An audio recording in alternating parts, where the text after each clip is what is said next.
Hey guys, in this micro lecture, we're going to talk about the venous and arterial system. Now, as you know, the body is made up of a wide range of vessels, starting with the arteries and finishing with the veins.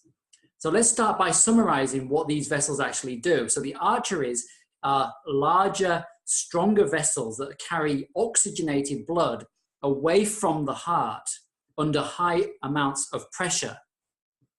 So when that left ventricle pumps, it pushes oxygenated blood around the system, around the circulation, and it pumps it to all the tissues and all the organs. And eventually, once the organs have been oxygenated, the blood goes back to the right side of the heart through the venous system. So the artery is the largest vessel that carries oxygenated blood. Then it moves into, as it gets closer and closer to the tissues, it moves into smaller vessels that come off of the arteries called arterioles. And then it gets even smaller and ends up in capillary network. So it's where the capillary networks are, which is where the oxygenation takes place. Oxygen is offloaded into the tissues, and carbon dioxide and other waste products of metabolism are loaded into the deoxygenated blood. This vessel then turns into a venule, and then into the larger vein and up to the heart and wherever it needs to go to be excreted. So arteries and veins are the largest vessels. The next level down is veins, venules and arterioles, and the one in the middle, the organs in the middle that are really the powerhouse of all this are the capillaries.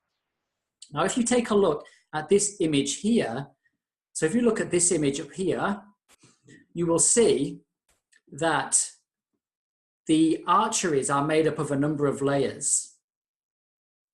These layers are called tunica adventitia, tunica media, tunica intima.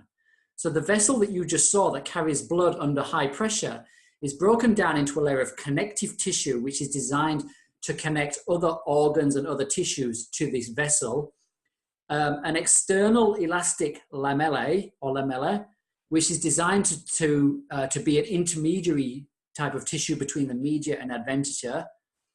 And then you've got the internal elastic and the basement membrane and the endothelium. So really the endothelium, endo means within, so endo is the real smooth type of tissue that is the internal part of the circulation of the arteries. So that's been a very short lecture on the circulation. I hope you've enjoyed it, guys, and I look forward to speaking to you again shortly. Take care.